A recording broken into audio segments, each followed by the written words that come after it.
नमस्कार, मी लतिका नितेश जाधव.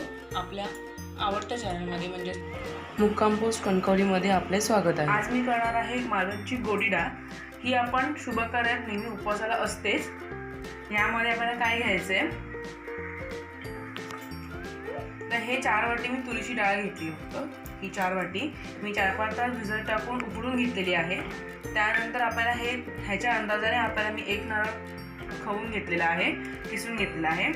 आपल्याला हळद, जिरे, चवीपुरतं मीठ. ह्याला तेलाची फोडणी नाही लागत, ह्याला फोडणी द्यायची नाही आहे यावरनं गोडावरणाला. तर आपण हा स्टार्ट करतोय. ही उकडून घेतलेली डाळ आहे.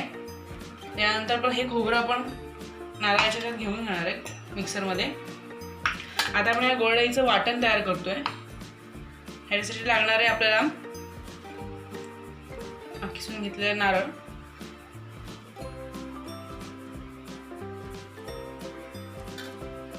हा आपण घेतोय खवलेला नारळ.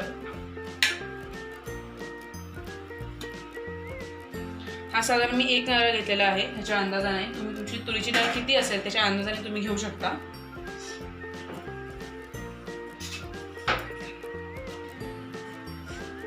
आणि आपल्याला टाकायचं आहे हळद. हळद आपल्याला चवीप्रमाणे टाकायची आहे. जिरं 1 ते 1.5 चमचा. बस एवढंच घ्यायचं आहे. नाही तर आपल्याला हे वाटून घ्यायचं आहे. हे बघा आपलं वाटून झालेलं आहे. हे वाटून ह्याच्यामध्ये आपण काय टाकलं आहे, खोबरं, हळद आणि जिरंच टाकलं आहे. ह्या तुरीच्या डाळीत उकडताना आपल्याला काही टाकायचं नाही आहे, फक्त ती उकडून ठेवायची आहे. आता आपण करायला स्टार्ट करतो आहे. मी गॅस हे करते. तो तापू दे. मी हा टोप तापत ठेवला आहे. हा टोप आता तापलेला आहे. आता ह्याच्यामध्ये आपण ही डाळ आहे, ही डाळ ही आपण घोटून घ्यायची व्यवस्थित. ही व्यवस्थित घोटली गेलेली आहे, तुम्ही बघू शकता.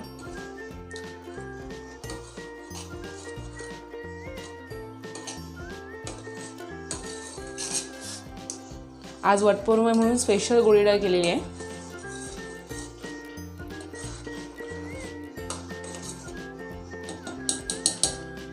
टोप तापलेला आहे. आता ह्यात आपण आपल्याला तेल वगैरे घालायचं नाही. या डाळीला फोडणी देत नाही, म्हणून उपवासालाच खास केली जाते. ही आपण डाळ ओतून घेतली आहे. त्याच्यामध्ये आपल्याला हे जे वाटण केलं आहे ते आपल्याला टाकायचं आहे.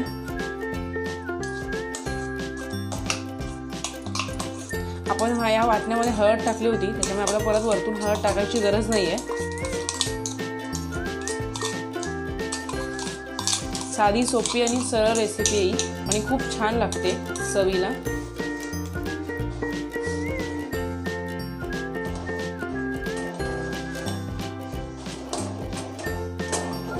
अशी व्यवस्थित ढवळून घ्यायचे.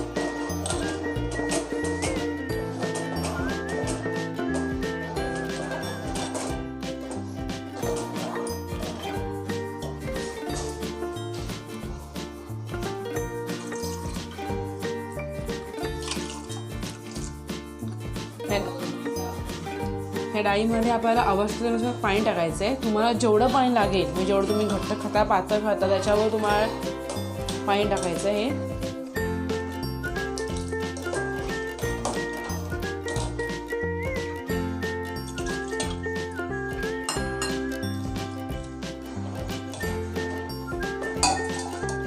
आपल्याला आवश्यकतेनुसार मीठ टाकायचं आहे, तुमच्या चवीनुसार.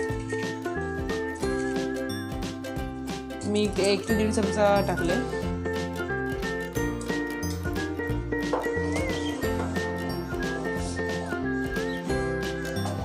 तुम्ही बघू शकता. ही आता थोडी पातळ दिसते, पण नंतर ती उकळल्यानंतर पुन्हा ही घट होणार आहे. थोडीशी घट होते ही.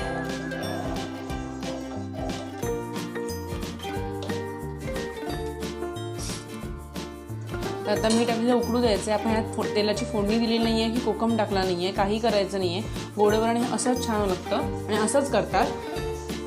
मीडियम आचेवर आपण हे उकडायला ठेवू. उकडलं की आपलं तयार आहे हे गोडवरण. आपला गोडावरण मस्तपैकी आपल्याला कड आलेला आहे. खूप लोकांनी ही डाळ घरात केलेली असेल आणि ज्यांनी केली नसेल त्यांनी नक्की करून बघावी. खूप छान लागते. आणि आपले संकष्टी असो, उपवास असो, गोडावरण लागतं सॉरी.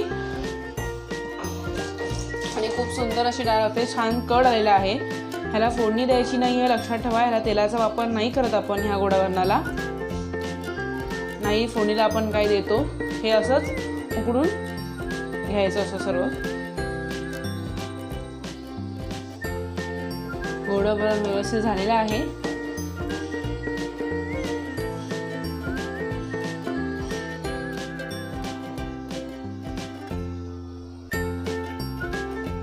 मस्त गरम गरम भात आणि ह्याच्यावर थोडीशी डाळ, सुंदर. ह्याच्यावर काळ्या बेळ्याची उसळ खूप छान राहते. हे कॉम्बिनेशनच खूप सुंदर आहे. हे बघा आपण केलेलं आहे गोडावरण आज वटपौर्णिमा स्पेशल. तुमच्या काही कमेंट्स असतील ह्या गोडावरणाबद्दल तर प्लीज तुम्ही कमेंट्स तुमच्या कळवा. आणि माझ्या चॅनलला तुम्ही म्हणजेच मुक्काम पोस्ट कणकवली याला लाईक, शेअर आणि सबस्क्राईब करायला विसरू नका आणि बेल आयकॉन दाबायला विसरू नका.